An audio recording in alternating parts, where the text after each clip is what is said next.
Okay, so here's what we've got. We have FreeNAS. Ta-da! We have Tomato.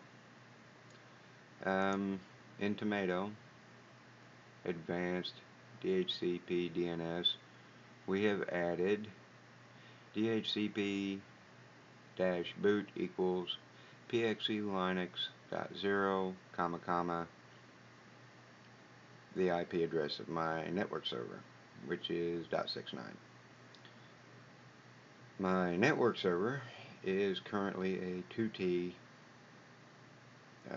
SATA drive running FreeNAS. The way of the future. Anyway,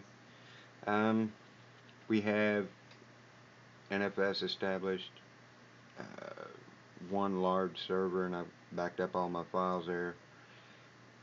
However, I've enabled TFTP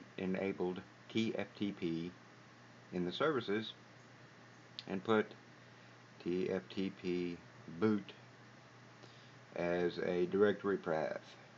Since my network is only accessible locally, I'm not real worried about security. Not to mention, nobody in my house knows. Well, anyway, we've gone to how to forge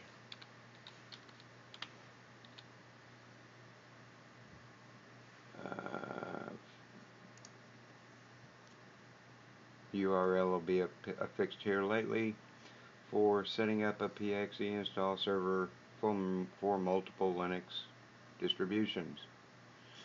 This is actually the wrong page, but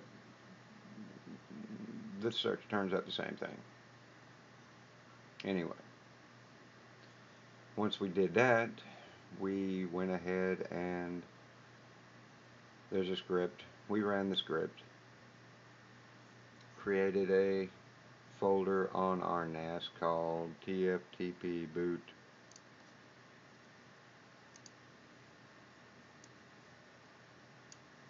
Right here, copied all of our files over, and essentially boot up to a network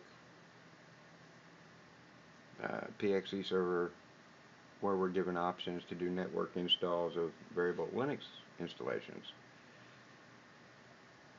I took the liberty of adding Ghost. I was going to go ahead and add Partition Magic, but honestly, that's like a Windows-based deal, and I don't like it. So we found Gparted Live. So we went ahead and followed their directions. Very straightforward, very easy to follow. And once all of that is done,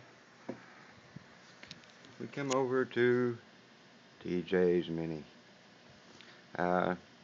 Incidentally, the networks drive running FreeNAS, I'd like to thank Mr. Lee for his assistance with the parts, but this is what we get. A slow booting Dell.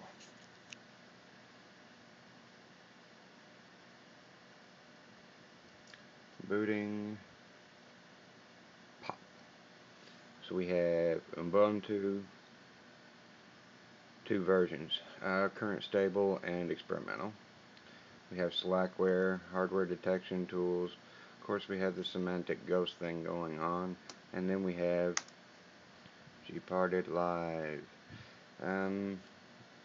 Pretty much anybody that's familiar with Linux knows all that Gparted really is a hard drive partitioning tool. So it's pretty straightforward.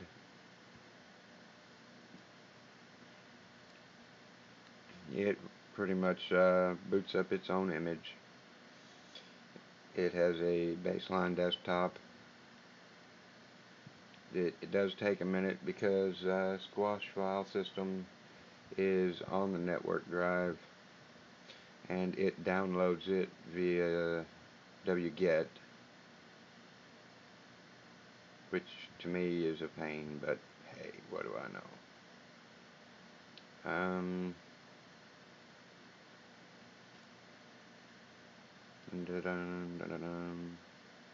I'm playing a game with this because I'm actually recording it using my Droid.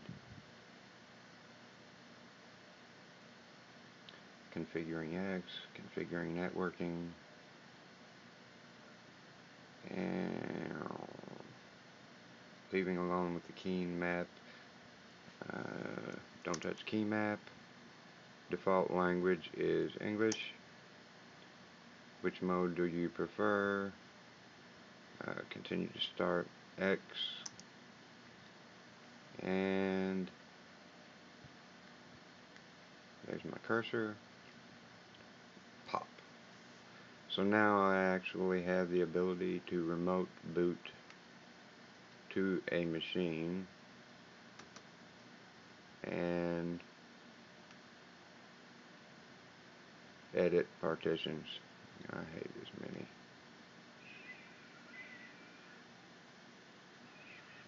Anyhow, you get the idea. Q&A. Maybe I'll do updates as I modify the thing farther, but